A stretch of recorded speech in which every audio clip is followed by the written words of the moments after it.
Ne confondons pas les églises avec l'Église. L'Église est constituée essentiellement d'un ensemble de chrétiens placés pratiquement sous l'autorité de la tête d'une manière expérimentale et non pas simplement sur la base de déclarations. Pour cela, il faut nécessairement une vie dans l'esprit. Et c'est irréalisable si l'on vit sur une base fausse. Quand le soleil brille, tout le monde est satisfait. Mais si le ciel s'assombrit et qu'il pleuve, tous se plaignent.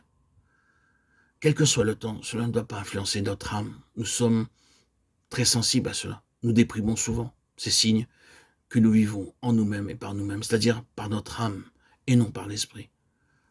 Toutes ces constatations ne doivent pas nous décourager, mais au contraire, nous aider à voir clairement si notre situation est opposée à la volonté de Dieu. Le Seigneur ne dépendait pas du temps, des circonstances ou des situations.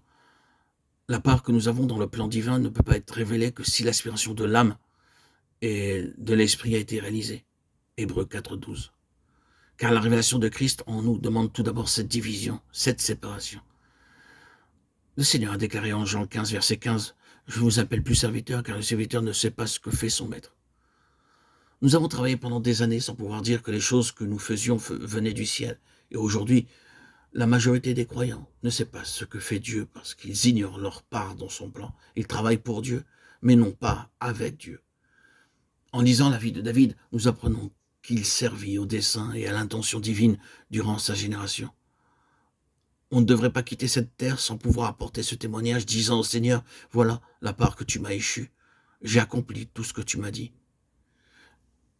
La vie chrétienne nécessite quelque chose de profond et si nous sommes droits avec nous-mêmes, nous aurons le témoignage intérieur qu'il devrait en être ainsi. C'est l'explication de l'immaturité que nous rencontrons parmi beaucoup de croyants. Nous pouvons bien connaître la parole et en apporter l'explication, mais cela correspondra à un enseignement intellectuel ne procédant pas d'une révélation. En règle générale, pour diriger les assemblées, le choix se porte sur des personnes ayant un bon quotient intellectuel. Un maçon aura peu de chance. Prenons garde, ces appréciations viennent de l'homme et non pas de Dieu. Répétons-le, cela implique et nécessite une œuvre profonde. Nous devons être séparés de nous-mêmes afin d'être en constante relation avec le Seigneur Jésus-Christ. C'est la chose primordiale et incontournable. Si nous réfléchissons et considérons la situation dans laquelle se trouve le peuple de Dieu, nous constatons le grand dommage de la mondanité dans l'Église. Cela cause un dommage considérable alors que nous devons être le peuple du témoignage, des références, des gens exceptionnels parce que nous avons une vie que les autres n'ont pas. Celui qui nous côtoie devrait s'interroger. Et pourquoi n'est-il pas ainsi? Nous sommes témoins des problèmes auxquels le peuple de Dieu est confronté. La cause ne se trouve ni dans mon frère, ni dans ma sœur, mais en moi-même. Si nous sommes véritablement séparés, nous ne serons pas arrêtés dans notre marche parce que l'on peut voir ou entendre. Nous serons au contraire conduits à prier plutôt qu'à bavarder. Notre langue doit être crucifiée. Si nous ne vivons pas la croix,